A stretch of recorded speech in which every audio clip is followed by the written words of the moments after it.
SIP is a scam.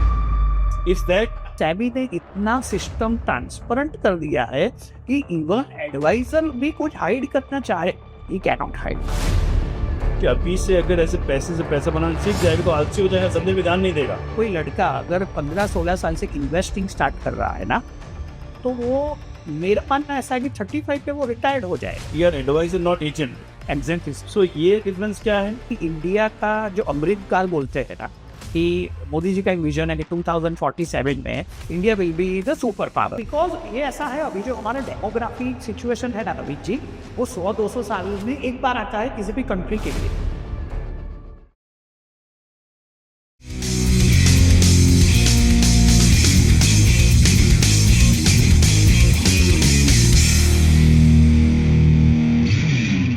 And again ready with one another show. और इस time मैं बात करने वाला हूँ वेल्थ कैसे बनी जाए। So welcome Abhishek ji, I welcome you for this wonderful show. और आज जानेंगे कि वेल्थ मैनेजमेंट में करियर कैसे बनता है। So first very basic question, share your journey in short of this wealth management. Thank you, Naveen ji, to inviting me in this show. About my journey is very simple. First 10 years में दो wealth management company में job करना था। वही company में मैं ये सारी चीज़ें सीखा हूँ। As I am a commerce graduate person, so instead of going for commerce any commerce course, मुझे ये स्टॉक मार्केट का फील्ड पहले से अच्छा लग रहा था। तो मैंने मेरी journey as a job start की है, एज अ एम्प्लॉय स्टार्ट की है। लेकिन तभी से मुझे क्यूरियोसिटी थी about wealth management concepts, financial planning concepts. तो मैं स्लोली ग्रेजुअली सारी जो भी एग्जामिनेशन सर्टिफिकेशन थे वो मैं करता गया।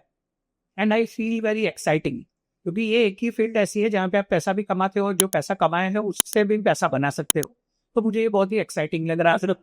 And frankly speaking Naveen ji, maximum problems लोगों की 90% प्रॉब्लम्स पैसे की वजह से आती है। So as a professional person मुझे ऐसा लगा कि अगर मैं लोगों की 90% प्रॉब्लम सॉल्व कर सकूं, क्या बात है, then it is a good feeling inside, You feel- other than money, then money can't buy. So मुझे ये फील्ड इसलिए अच्छी लगी वेल्थ मैनेजमेंट, कि मैं लोगों की मैक्सिमम प्रॉब्लम सॉल्व कर सकता हूँ if I can manage their wealth in a better way. So this is the main reason I want to be in this profession. And right now after 22 years spending in this, I'm very happy कि इसमें पैसा तो है ही है, लेकिन एक satisfaction है और एक एंजॉयमेंट है। So that is super. How I connect this, I know you had built a lot of wealth for me also. मेरा जो पोर्टफोलियो आप ही देखते हो, but I still connect job. I connected when you were into Janam. yes. और मिलन भाई परीख का जब podcast किया तो उन्होंने एक चीज बहुत क्लियर बोलती, which really was a new concept for job. बोले मेरे यहाँ पे कोई आता है तो मैं ये कहता हूँ उसको खुद का बिजनेस करना है क्या, Exactly. तभी मैं उसको लेता हूँ, उसके अंदर वो होगी तभी वो कर पाएगा। Exactly. So that I could see the transformation from that job to building such an empire. Exactly. He was the motivator for us also. He motivates us to start your own business or venture. So मैं तो जब भी उनको याद करता हूँ as my success, I always remember him कि उन्होंने बोला था कि you can do your business. Super. ये बिजनेसमैन की अलग क्वालिटी है। Yes. जोरदार। So what inspired you to become CFP? CFP तो किया, लेकिन उसके बाद 2 महीने लिख के रखे CFGP और AFGP भी आपने किया। एक तो ये तो क्या ये समझाएगा, और what inspired to do this all courses? Actually क्या हो रहा था नवीन सर कि जैसे हम अब्रॉड में देखते हैं, ये फाइनेंशियल प्लानिंग और एडवाइजरी का बिजनेस यूएसए में बहुत सालों से चल रहा है। तो मैंने गूगल किया तो I am surprised, in top 5 profession in USA you will find this investment managers और investment planner in top 5 profession money can be made. So मुझे ऐसा लगा कि how they are working in this particular profession. तो वहां पे मैंने देखा कि there are certain certification to do this, जहाँ पे आपका एक अथॉरिटी डेवलप होता है। मैं ऐसा मानता हूँ कि कोई भी प्रोफेशन में, like in a medical, people choosing MD है, MS है, then people going for the major surgery specialization, right. So मैंने ऐसा देखा कि हमारे फील्ड में एज अ फाइनेंशियल प्लानिंग और एडवाइजरी फील्ड में क्या ऐसी चीज है जो मुझे एक ऑथोराइज पर्सन बनाती है, जिससे कि लोगों को लगे कि जिससे मैं डील कर रहा हूँ he is authorised first. So I have found a certified financial planner CFP is a FPSP board of USA.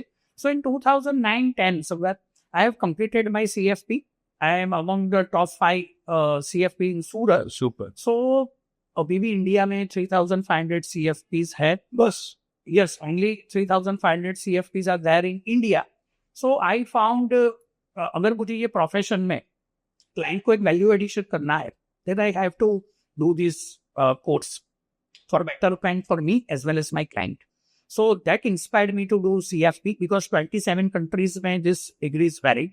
I can set up a practice even in the world like USA, UK, Australia, anything I can set up my practice. So this is the reason I got that. I have so Indian context में जो देखो CFP कुछ हो नहीं है, financial plan तो आप यहाँ ही बन जाते हो, मेरा नॉलेज था, घर का कोई बिजनेस था, yes, बन जाते हो.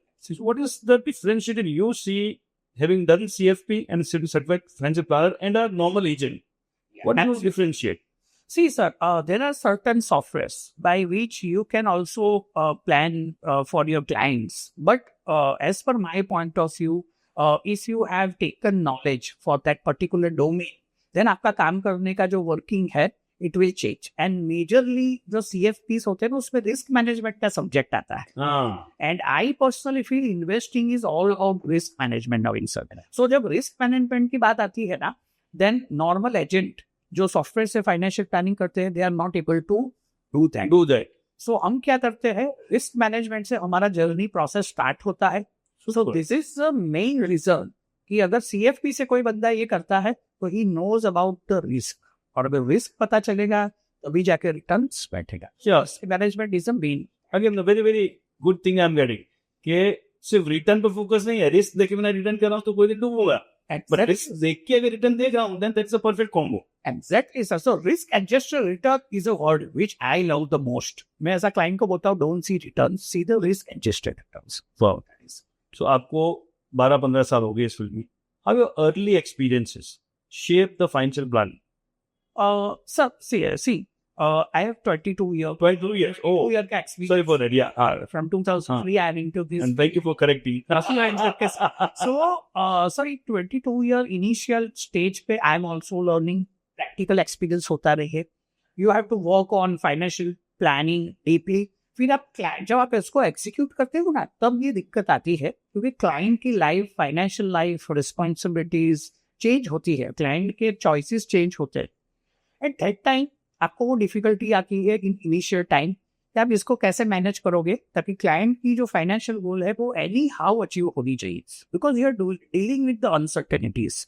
Yeah. As a wealth manager, we are dealing with the uncertainties, even global uncertainties and the local uncertainties. So what we believe is in initial state, we find some difficulties to understand client needs and to handle the uncertainties. But with the experience, now I can say, I can manage my client's financial goal, even though lots of uncertainties in the market. So we have developed that system by experience.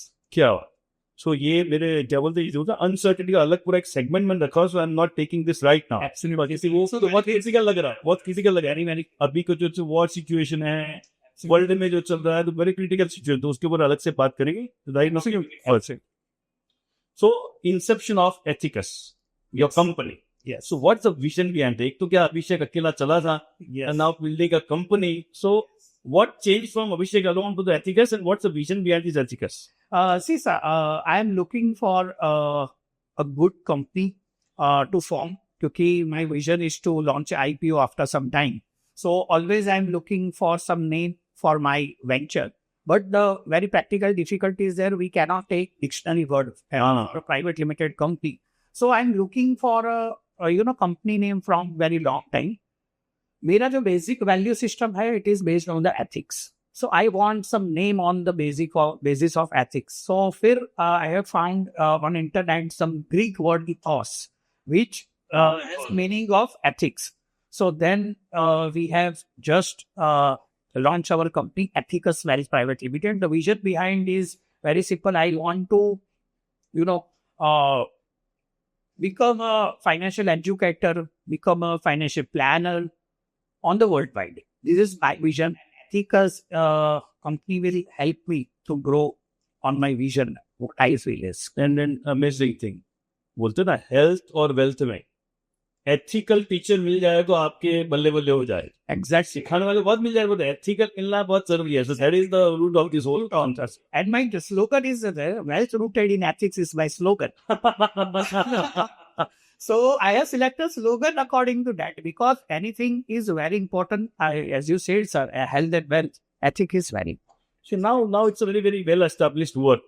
Initially, from job to starting your own venture, पहले तो क्या था, job छूटता ही नहीं, एक to एक की comfort आ जाता है. From that, taking into your own venture, now building such a good portfolios and the areas. What challenges you faced initially and how you dealt with that? Yeah, that is the most important question, नवीन जी, कि काफी सारे लोग job से entrepreneurship इसलिए नहीं कर पाते हैं कि first is a mindset, second is the practical challenges what we are facing. So as a financial planner अगर मैं फाइनेंशियल चैलेंजेस को ही टैकल नहीं कर पा रहा हूँ तो it is a biggest challenge for me also. Wow. So as a financial planner, if I want to start my own venture और मुझे financially threat है, तो how can I become And how it guide people? guide people, right? So I have started planning before leaving the job before 1 year कि मेरे पास इतना corpus होना चाहिए for my financial safety, for my expenses. So I have planned a year. मैंने saving थोड़ी बढ़ा दी, expenses I have reduced because I know कि इतना fund मुझे चाहिए, business setup करने में इतना time लगेगा. And these are my monthly expenses. So I have kept some amount aside जो हो जाएगा. But you surprise sir, मैंने 1 साल का amount I kept aside within 3-4 months. I was on the break even. और फिर that journey has started. But initially थोड़ा ये problem आता है लोगों को. एक तो comfort zone होता है. दूसरा क्या होता है नवीन जी कि I was a wealth head in my previous company. So मेरे अंडर में 300 एम्प्लॉय थे, staff थे, everyone say we saw sir now. And in entrepreneurship from day one, fuel भी वही था, back office sir भी वही था, advisor भी वही था. So this is like a challenge. So मैं अभी देखता हूँ कि जो कॉर्पोरेट में बड़े बड़े लोग होते हैं ना, क्यों वो एंटरप्रेन्योर नहीं बनता. That is the main. पैसे का इश्यू नहीं है, पैसा का इश्यू. वो जो फेम या जो कंफर्ट है उसका इश्यू. कंफर्ट आ गया है कि उसको अगर कुछ भी करना है तो there are team can manage. उनको सिर्फ लीडरशिप ही करनी थी. So when you are starting your entrepreneurship you have to start from the scratch. तो आपको एक माइंडसेट करना पड़ेगा कि फॉर्म भी मुझे ही भरने हैं, क्लाइंट के कॉल भी मुझे ही करते हैं, क्लाइंट को मिलने भी मुझे ही जाना है और उसका प्रोसेस भी मुझे ही करना है, और रोटी झाड़ू भी मुझे ही निकालना है. एग्जैक्टली. मुझे ही ओपन करना है, चाय का कप भी मुझे खुद लेना है. मतलब ये आप कर सकते हो, देन यू कैन देन कि फाइनेंशियल प्लानिंग टेंजिबल हो, आप किसी से सीख सकते हो. बट ये तो मेंटल एटीट्यूड जो आपको डेवलप करना ही पड़ेगा. एग्जैक्टली. सुपर. चलो, taking on to the one step ahead. ये तो फाइनेंशियल ज्ञान, तो फाइनेंशियल प्लानिंग करने के बाद now you give lot of ज्ञान ऑल्सो. यस, 20,000 से ज्यादा लोगों को आपने एजुकेट किया है. Share that journey because as a teacher that inspires me more than creating a financial plan. Exactly, sir. So, last 22 years में I have found कि क्या हो रहा है सर, जितने भी क्लाइंट को मैं मिलता हूँ ना, so I have found कि उनको फाइनेंशियल नॉलेज, ये जो फाइनेंशियल लिटरेसी होनी चाहिए, एंड मैंने फिर उसका और डीपली स्टडी किया. तो स्कूल और हमारे इंस्टीट्यूट्स पैसा कैसे कमाया जाता है वो सिखाया जाता है. बट वो मेरा पैसा कैसे पैसा तो कोई भी इंस्टीट्यूट में वो प्रैक्टिकली नहीं सिखाया जाता है. तो दिस इज अ गैप. मैं ऐसा देखता हूँ कि हम हमारे चाइल्ड को रिलीजियन एजुकेशन देते हैं और अकेडमिक देते हैं. फाइनेंशियल एजुकेशन कोई भी अपने चाइल्ड को नहीं देता है, and this is a biggest issue.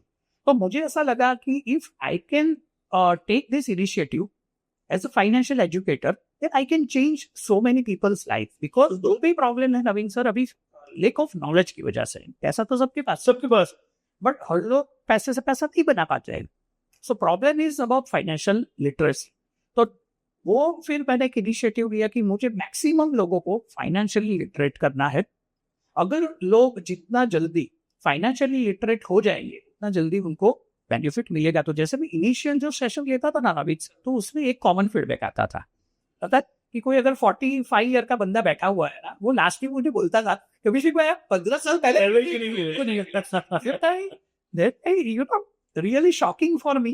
फिर मैंने कॉलेज स्टूडेंट्स के लिए स्टार्ट किया. आई फाउंड कि अगर उनको अभी से फाइनेंशियली एजुकेशन दिया जाए तो कितना, तो इवन द स्कूल स्टूडेंट्स से लेके college students and up to retire मेरे पास सारे अलग मॉड्यूल है जहाँ पे फाइनेंशियल लिटरेसी की बात है. Good.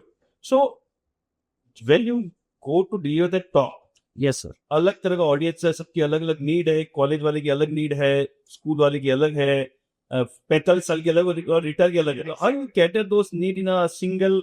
No, sir, I have a different presentation for each people जैसे अभी मैंने वुबन के लिए लास्ट वुबन डे पे हाँ। I have taken a session, तो उनका जो होता है वो पूरा अलग से होता है सेशन। ओके, उनका पीपीटी ही अलग होता है, उनका कंटेंट ही अलग होता है, और रिटायरी के लिए पूरा कंटेंट अलग होता है, स्टूडेंट के लिए कंटेंट अलग होता है। तो we have different content for different types of people. So वो उनको मजा, जैसे स्टूडेंट है आप जाते हो one idiot is a movie, ठीक है, तो हम इंग्लिश दिखाते हैं एंड फिर उनको लर्निंग देते हैं। बराबर, तो वो लर्निंग प्रोसेस पूरा उनका डिफर हो जाता है compare to retired people. God. So there are different. So और टारगेट ऑडियंस करके ही आप सेमिनार लेते हो, को मिक्स कभी हो जाए बातों में, बट इससे टारगेट ऑडियंस यार समटाइम्स के मिक्स होते हैं, तो वहाँ पे कॉमन पीपीटी आता है जहाँ पे उनके सारे पॉइंट्स, दो तीन पॉइंट्स पूरे पीपीटी में कवर हो जाते हैं। तो पीपल विल एंजॉय दैट कि चलो मेरे काम का ये है, तो वो मुझे मिल गया। That is the next. सो एक मैं जो डे टू डे यूथ के साथ रहता हूँ, एक क्वेश्चन आता है जैसे मैं आस्किंग, बच्चे आजकल बहुत अवेयर हो रहे हैं फाइनेंशियल प्लानिंग के लिए, फाइनेंशियल अवेयरनेस के लिए, शेयर मार्केट के लिए, म्यूचुअल फंड के लिए, and they want to start planning और the investing from right now at the age of 16 17 18 की बात कर रहा हूं। And the parents says first because of lack of knowledge कि इसमें कुछ मिलता नहीं, डूबता ही है, फर्स्ट एंड सेकंड इज अगर जो पेरेंट्स समझते हैं उनको क्या लगता है फिर तो आलसी हो जाएगा। So what is your take on that? Yes absolutely sir. देखिए रवि जी, मेरा मानना ऐसा है कि it is all about mindset game. मैं ऐसा पेरेंट्स को रिक्वेस्ट करना चाहूंगा कि आप ऐसे माइंडसेट क्रिएट मत कीजिए स्टूडेंट के दिमाग में। हाँ, उनको जैसे कोई स्पेकुलेशन कर रहा है तो उनको एजुकेट करना चाहिए कि भाई speculation you cannot make big money. But अगर वो कोई लड़का अगर 15-16 साल से इन्वेस्टिंग स्टार्ट कर रहा है ना, तो वो, मेरा मानना ऐसा है कि 35 पे वो रिटायर्ड हो जाएगा। वॉरेन बफेट जी ने 11 ईयर की एज से इन्वेस्टिंग स्टार्ट किया था। Now he is number 1 investor in the world, right? So early investing is very important. So मेरा मानना ऐसा है नवीन जी कि पेरेंट्स को ये माइंडसेट बदलना चाहिए और किड को इन्वेस्टिंग के बारे में नॉलेज देके उसको मोटिवेट करना चाहिए। As per my point of. सो मेरा एक सेकंड क्वेश्चन है कि बहुत बड़ा आता है कि अभी से अगर ऐसे पैसे से पैसा बनाना सीख जाएगा तो आलसी हो जाएगा, धंधे में ध्यान नहीं देगा। Yes so what is your take on that? Sir, अभी मैं कितने क्लाइंट को मिलता हूँ ना, when I am talking about financial freedom, तो उनका भी यही रिव्यू आता है कि यार ये करेंगे तो फिर काम नहीं कर पाएंगे। तो मैं उनको ये बोलता हूँ कि sir it is not about retire from work.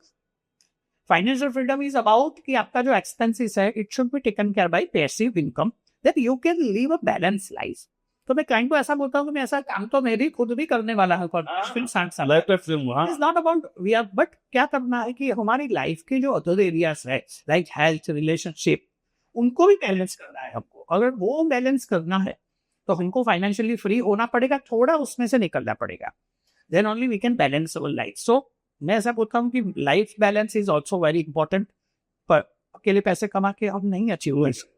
Got the right call. That is the main point to achieve financial freedom on early stage.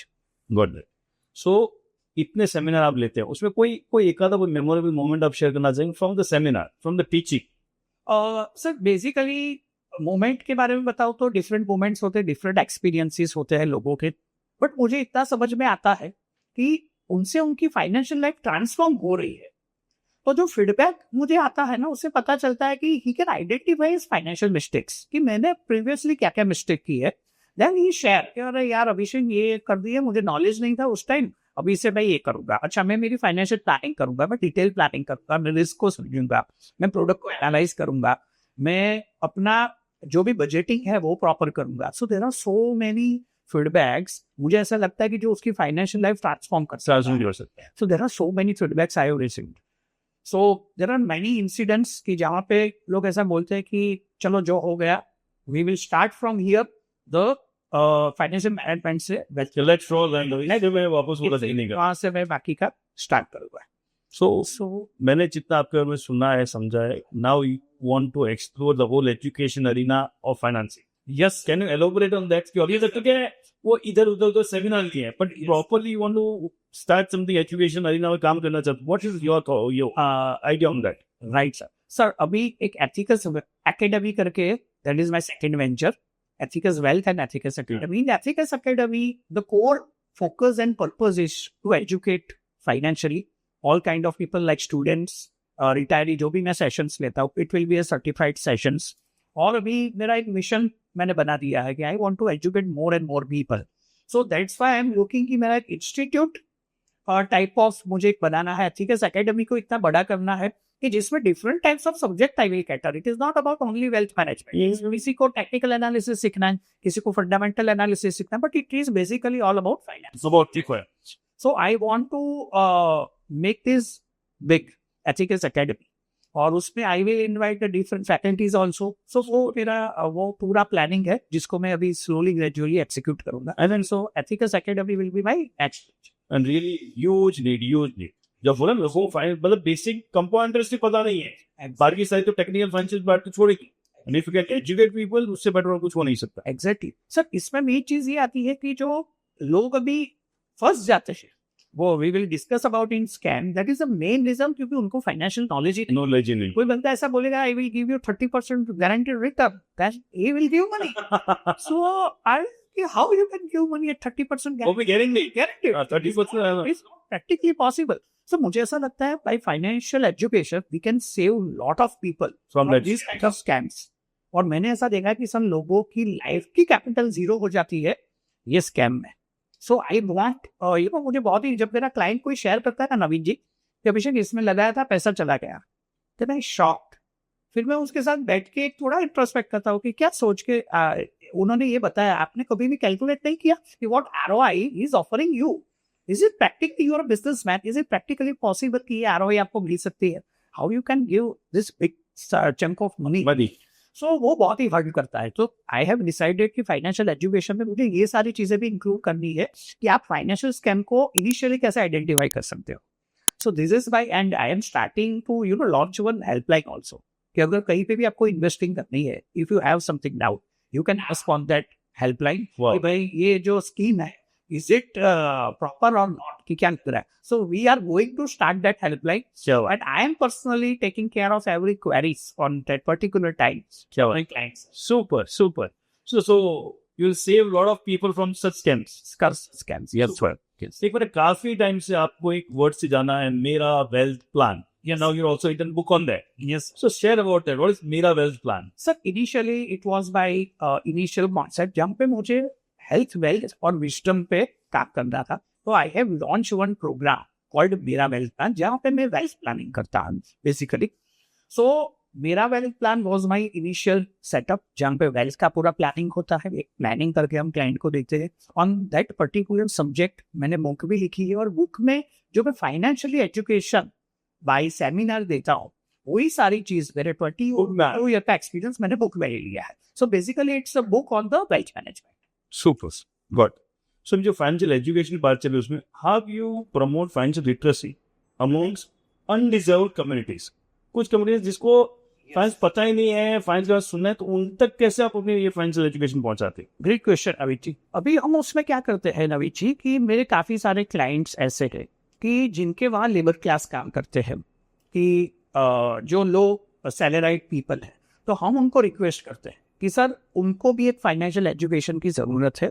वो लोग भी हर महीने का 500 रुपए का 1000 रुपए का सेविंग कर सकते हैं, उनको ज्यादा जरूरत है. हाँ, उसको ज्यादा जरूरत है. हाँ. So can you help me to arrange one seminar in your company to educate those kind of people जिनको फाइनेंस का नॉलेज कभी भी मिलने ही वाला नहीं है. तो काफी मेरे क्लाइंट्स मुझे इन्वाइट करते हैं. I will take seminar physically, और मैं उनको छोटी छोटी सेविंग्स के बेनिफिट समझा के, लॉन्ग टर्म इन्वेस्टिंग समझा के I will educate them. So this is the way I reached out people. So how can such individual, ऐसे जो इंडिविजुअल है जिसकी कमाई बहुत छोटी है, या वो जितना आता है उतना ही पैसा चला जाता है, right? How they could start their journey of financial independence? Sir, my personal experience, if I'm sharing with you, जब मैंने जॉब स्टार्ट की, my salary was 2,500, right? Even the 2,500 of salary, I started by 250 rupees of SIP on the first month. God. And you won't believe Naveen ji कि जो भी मेरा wealth create हुआ है ना आज, सो वो जब मैं जॉब कर रहा था वहीं से हुआ है.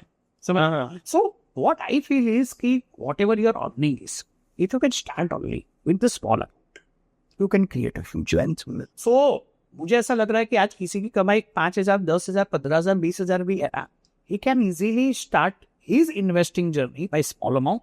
Slowly gradually can increase that amount. So any app can start in India. बस एमी ने रवि जी अभी 100 रुपीज मिनिमम कर दिया है. Oh yes sir, because even government and SEBI want to cater small people उनकी वजह से उन्होंने 100 रुपीज पर मंथ का S I P ticket size even like in public 100 रुपए भी करते हैं, वो हजारों का हो जाते हैं। It's a very huge amount. So what advice you give to young professional who are advising for managing their finances? Sorry, I couldn't get your What advice would you give to young professionals? Young professionals किसी ने नया शुरू किया है, किसी ने advisory business. Advice नहीं, Okay. तो उनके लिए अभी क्या एडवाइस रहे? एज जब मैंने स्टार्ट किया था तब I am focusing on my knowledge, system, processes and client meetings. So और द मोस्ट इम्पॉर्टेंट पॉइंट, हमको क्लाइंट के बारे में ही सोचना है. Approach should be client centric. हमको हमारा फायदा कभी भी नहीं दिख रहा है.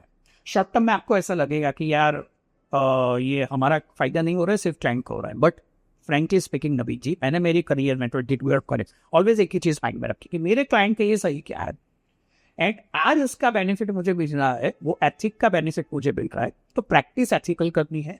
क्लाइंट के लिए जो सही है, जो प्रोडक्ट सही है, वो देना है. वो ही देना है. That is the main ingredient of success in wealth management business.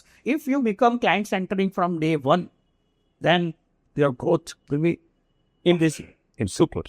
So मेरा next question आपने address ही कर दिया. How you cater the different needs of women, entrepreneurs, a person coming with a higher age, then also you want to add something into it. Sir हमारे पास India में सारे products available है. As we are an advisor, हम agent नहीं है कि हमारे पास एक दो ही प्रोडक्ट है. तो एज बेनिफिट है वो एडवाइजर बनने का कि जहाँ पे आप कोई भी प्रोडक्ट ऑफर कर सकते हो. तो जैसे वुमन का आपने एग्जांपल लिया, तो वुमन आस्किंग मी कि अभिषेक गोल्ड इन्वेस्टिंग करना है, तो I advise them to buy a paper gold instead of physical gold.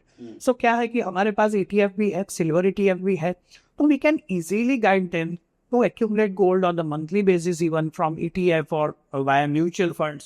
तो आपका वो हो जाता है. So whether it is a woman, SWP का जो ऑप्शन है, उससे रिटायरी का जो कैश फ्लो का जो टारगेट है वो अचीव हो जाता है. So we have so many products, bonds है, debentures है, so we can cater each and every category of clients with the basket of products.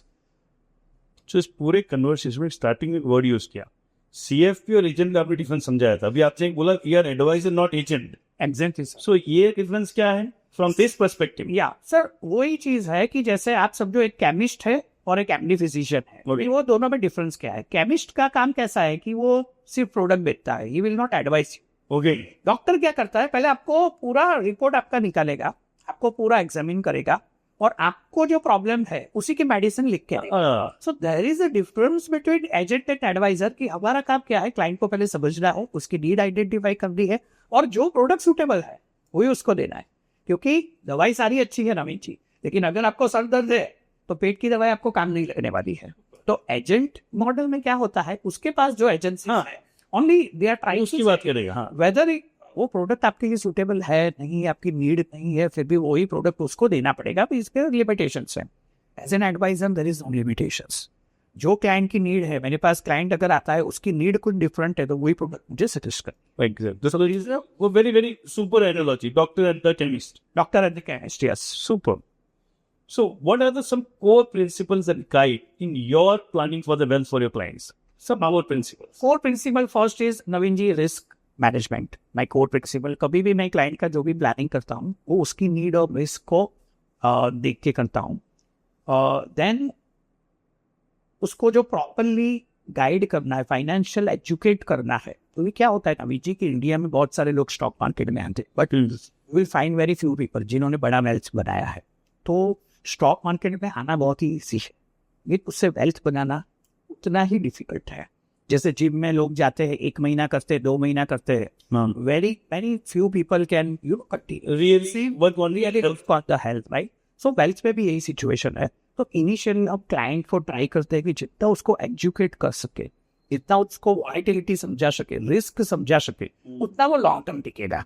So we work on that principles कि उसको financially educate करना है. First 3 meetings 4 meeting should be for education only. उसको समझो, उसको समझाओ कि exactly asset behave कैसे करता है. वंस ही गॉट अंडरस्टूड, फिर उसका फाइनेंशियल जर्नी या wealth management journey will be very very easy for us also, for he also. So that is the process we follow. We got We focus on the financial education. Super. Again जिनके पास कम है, जैसे आपने बोला 2500 आपकी salary थी, फिर 250 आप करते थे, तो how you tell them the difference between investment and expense. Actually sir देखिए अभी तो इंडिया जिस तरीके से चल रहा है ना नवीन जी की लोग एक्सपेंस बहुत ही कर रहे हैं. जो पहले हमारी लग्जरी थी वो आज necessity like AC car and all right. Mobile exactly. पहले तो MTNL का फोन 4 साल लगता था वेटिंग है सर. आज लोगों के पास 2 मोबाइल है. So time has been changed right. अभी ये टाइम पे एक्सपेंसेस बहुत ही इजीली लोग कर देते हैं. तो ये टाइम पे हम वही उनको एजुकेट करते हैं. It's a delay of gratification.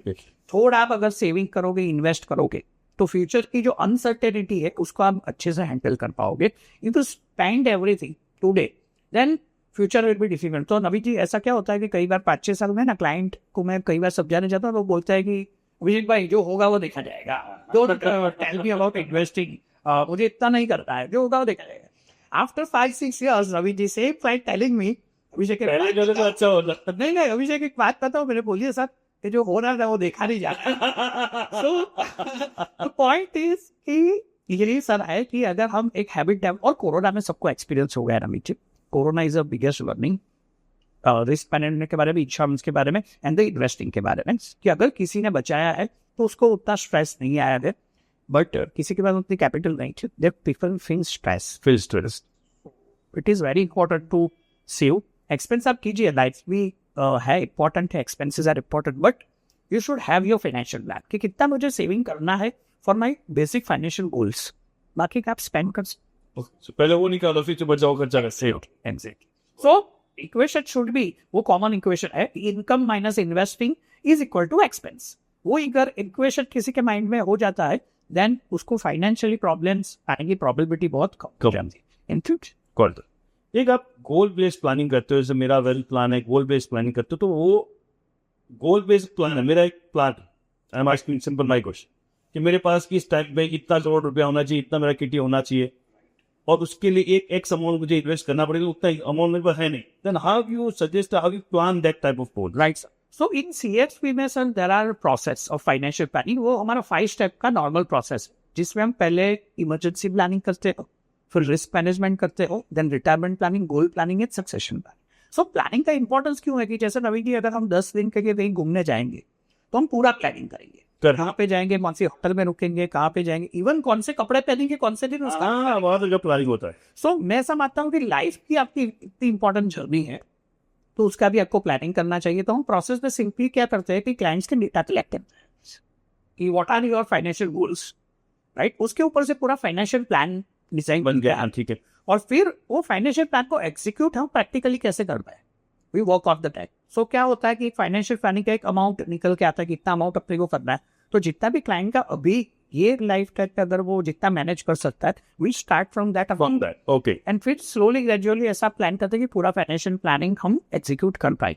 And every periodically हम उसको ट्रैक करते हैं कि what return we are expecting for that particular plan and what return we are getting in real terms. तो उसका जो गैप आता है उसको मैनेज करते हैं. There will be exit plan also. So काफी सारे नवीन सर ये इसमें क्या होता है फाइनेंशियल प्लानिंग हर कोई करता है लेकिन मैंने बोला कि रिस्क मैनेजमेंट क्या है तो उसको राइट टाइम पे एक्सिट करना है. तो हमारे फाइनेंशियल प्लानिंग में हमने मेथोडोलॉजी डेवलप की है कि जैसे आपका गोल 10 साल पे आने वाला है.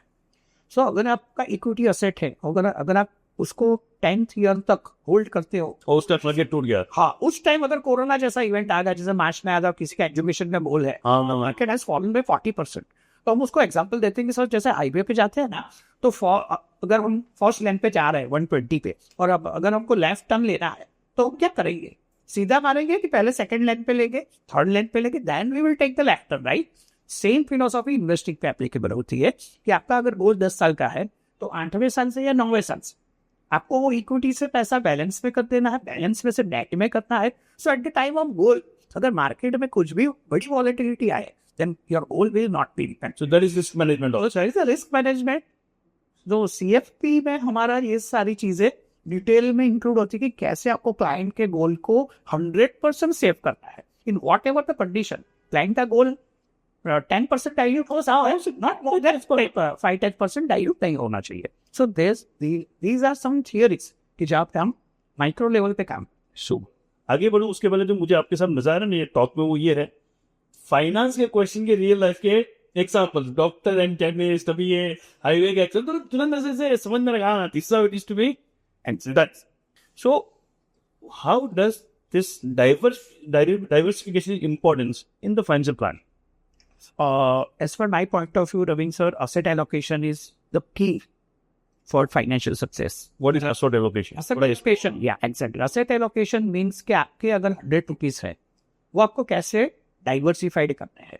जैसे इंडिया में 4 असेट्स है, वर्ल्ड वाइड 4 असेट्स है, equity, debt, gold and real estate, right? There are 4 assets in which we can invest normally. So it is very important कि आपने आपकी जो असेट है वो इन चारों असेट में कैसे डाइवर्सिफाइड की है. This is the most important thing. और 99% लोग, नवीन जी, इसमें ही मिसकैलकुलेशंस करते हैं. सो डाइवर्सिफिकेशन हम उनको ऐसे सजेस्ट करते हैं कि इनके जो फाइनेंशियल गोल्स है और उनकी जो फाइनेंशियल सिचुएशन है उसके ऊपर से ये रेशियो डिसाइड होता है कि आपको कितना रियल एस्टेट में करना है, कितना इक्विटी में करना है, कितना गोल्ड में करना है, कितना डेट. और अगर आप इसको मेंटेन प्रॉपर्ली नहीं कर पाते हैं तो आपका ओवरऑल वेल्थ पे जो आरओआई बैठना चाहिए ना, वो नहीं बैठ पाता है. So diversification and asset allocation are the key ingredient for wealth creation. मैं ऐसा मानता हूँ कि product comes second, first is the asset allocation. आपने कौन सी, अगर मार्केट ने 18% रिटर्न दिया या 20% दिया, अगर आपका 2 रुपया 3 रुपया वहां पे लगा है तो आपको उतना ओवरऑल इम्पैक्ट नहीं आने वाला है, क्योंकि दूसरी असेट आपकी जहां पे भी है वहां पे अगर 3-4% का रिटर्न है, then overall wealth can not be created. So asset allocation is the most important thing, diversification is the most important thing, but allocation percentage should be differ from person to person. वाह. So 22 years of experience, start जहां से किया था, आज दुनिया कहाँ पहुंच चुकी है. So how you stay updated with the latest trend and everything? Yes, हमारी फील्ड में सर अपडेट रहना बहुत ही. हाँ, that's why I am asking. Yes, so we attend different seminars जो होते हैं, we do different articles, economy के डिफरेंट सेमिनार्स होते हैं. अभी तो YouTube is also very good source of learning. So अभी के टाइम पे नवीन सर कैसा है कि बहुत ईजी है. 20 साल पहले इतने रिसोर्सेज अवेलेबल नहीं थे. हमको कुछ भी जानना है तो इट इज नॉट इजी. अभी तो सब इफेक्टिव होता है. सो information is very easy available now. तो हमें अपडेट रहना अभी के टाइम पे सर बहुत ही इजी हो गया है. We have different softwares in our company, so जहाँ से हम डेटा गैदर करते हैं about products and all. So right now as per my point of view, being updated is very easy task in this technology world. So हम technology का use करके regularly update रहते हैं कि क्या क्या सिचुएशन वर्ल्ड वाइड हो रही है और उससे मेरे क्लाइंट के पोर्टफोलियो में क्या इम्पैक्ट आएगा. So that's so use of technology is very critical in your absolutely sir. So एक आपके जो एथिक्स के अंदर एक कॉम्प्रिहेंसिव फाइनेंशियल प्लानिंग के जो अगर उसके स्टेप्स आप समझा सकते हैं. Yes, what is your approach for that? Yes sir, steps or approach whatever you say. Yes sir, financial planning में हम अप्रोच कैसे करते हैं अभी जी की क्लाइंट के साथ बैठ के उसकी फाइनेंशियल नीड्स आइडेंटिफाई करते हैं. जैसे मैं एक मेरा एग्जांपल लेता हूँ, life example. You will got मेरी दो डॉटर है, राइट? अभी बेसिक गोल्स मेरे क्या है? मेरी दोनों डॉटर का एजुकेशन, मेरी दोनों डॉटर का मैरिज और मेरा retirement. These are my basic goals, needs है. तो मुझे क्या करना है, उसका एक प्लानिंग करना है कि अगर आज मुझे डॉटर को पढ़ाना हो तो मैं 25 lakh rupees I can spend for an example. So मेरी डॉटर का एजुकेशन आफ्टर 10 years 15 years है, तो मुझे इन्फ्लेशन से पहले उसको काउंट करना है कि आज जो 25 लाख का एक्सपेंस है इन 10 years वो फॉर एन एग्जाम्पल 50 lakhs होता है. So I want to plan for 50 lakhs, not for 25 lakhs. So we have to take consider about inflation also. So inflation को consider करके हम पूरे goals को future value में लाते हैं. Future value के लिए कितना आज मुझे investing करना है, वो पहले अमाउंट आइडेंटिफाई करते हैं. फिर लास्ट में प्रोडक्ट आता है कि कौन से प्रोडक्ट से वो गोल हम अचीव करेंगे. So this is the main difference between agent and advisor. Agent में क्या होगा, पहले प्रोडक्ट आएगा, क्या बोलोगे कि इन्वेस्ट करना है, okay we don't do that. We try to understand. हम पहले सवाल पूछता है कि ये पैसे का आपको यूज कब करना है और किस चीज के लिए करना है. फिर उसका प्लान करके लास्ट में they will give you the product suggestion कि आपके ये गोल के लिए आपको ये प्रोडक्ट जरूरी है. और दूसरा हम उसका रिस्क एनालिसिस करते हैं नवीन जी. तो हमारे पास क्वेश्चनर है जहाँ पे हमको क्लाइंट का रिस्क पता चलता है. It is very very. कई बार नवीन जी क्लाइंट को खुद को नहीं पता होता है तो वो अग्रेसिव इन्वेस्टर है या कंजर्वेटिव इन्वेस्टर है. सो हमको क्या करना पड़ता है, वी हैव इफेक्टिव क्वेश्चनर. उससे हम क्लाइंट के पास भरवाते हैं, क्लाइंट हमको पता चलता है कि क्लाइंट अग्रेसिव है, मॉडरेट है या conservative, according the risk profile फिर हम फाइनेंशियल प्लानिंग पे लास्ट में उनको प्रोडक्ट सजेस्ट करते हैं कि आपको ये गोल के लिए ये प्रोडक्ट सूटेबल है. So risk profiling, data gathering, financial plan and फिर लास्ट में product suggestion. And if client agrees then we will execute in that plan, particular plan, और फिर हम उसको ट्रैक करते हैं इनकेस गोल के लिए क्या कब उसको एग्जिट करवाना है. सो that is our basic process. Super. So plan एक बार बन गया. Actually, what tools are technically used to enhance the client experience? एक तो प्लान बन गया. एग्जैक्टली. तो फिर क्लाइंट को एक्सपीरियंस क्या चल रहा है, कैसे, उसके लिए क्या टूल्स और टेक्निक आप यूज करते हैं? ये सॉरी जी, हमारे सॉफ्टवेयर में उसके ग्राफिकल प्रेजेंटेशन है जहाँ पे उनको पूरा फाइनेंशियल जर्नी उनके सामने रहता है. सो जब भी हम क्लाइंट के साथ मीटिंग करते हैं अबाउट दैट फाइनेंशियल गोल, तो हम नॉर्मली उनको वो दिखाते हैं कि हमारा जर्नी जैसे हमको मुंबई पहुंचना है और हम अभी नवसारी पे पहुंचे हैं, फिर आफ्टर समय हम सर अभी वापी पे पहुंचे हो. So basically some clients are preferring कि अभिषेक फाइन ईयरली मुझे रिटर्न्स बता दो कि इतने रिटर्न हमने एक्सपेक्ट किए थे, कितने रिटर्न्स पोर्टफोलियो में आ रहा है. If we have expected 14% return and portfolio is running at 16, 17, 18%, So is returns. then it is heavy. Whenever it falls down below 14%, then we do a detailed analysis. वो client के साथ meeting करते हैं कि sir ये सारी चीजें हुई है for this particular reason and particular period. अभी हमारा रिटर्न 14% है, बट ये सिनारियो जब चेंज होगा we are very much sure कि हम हमारे गोल के नजदीक पहुंच जाएंगे. So by this way, we regularly review portfolios. We regularly meeting with the clients about discussion about portfolios and their goals. So ethics in the base है, planning आप on the face कर रहे हो. Then how you maintain the transparency? क्योंकि ये finance में transparency बहुत जरूरी है, वहीं पे सारे स्कैम होते हैं.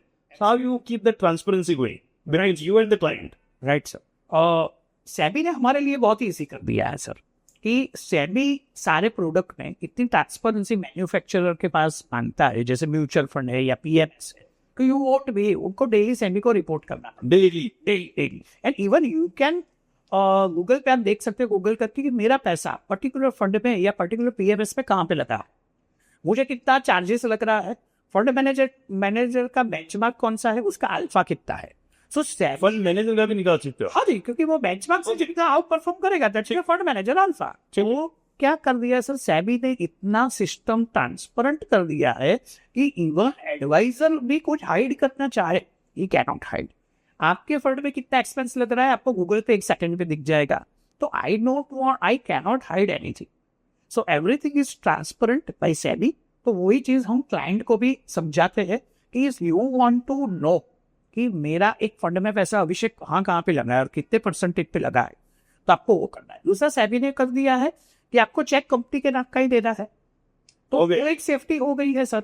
हाँ, मैं मेरे क्लाइंट को स्कैम के बारे में ही एजुकेट करता हूँ कि अगर आप पैसा किसी कंपनी को, म्यूचुअल फंड कंपनी को, पीएमएस कंपनी को अगर दे रहे हो, या तो ब्रोकर को, इक्विटी ब्रोकर को उसके नाम पे दे रहे हो, then your money is safe. हाँ. बट आप किसी इंडिविजुअल को किसी इंडिविजुअली प्रोडक्ट बनाया है, अभिषेक शाह ने कोई प्रोडक्ट बनाया और अभिषेक शाह आपको ऐसे बोलता है कि आपको अभिषेक शाह का नाम का चेक लिखना है, then it is red flag है. सो सेबी ने इतना स्मूथ और ट्रांसपेरेंट सिस्टम कर दिया है कि it's a client centric system.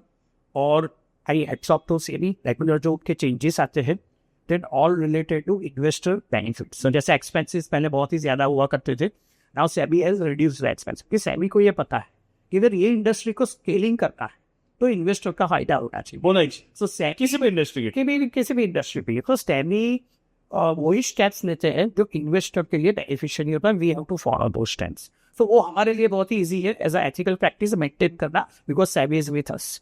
So that is not an issue. So एक तरफ बातें चली, इंडिया सुपर पावर, कलिया India become the 4th largest economy.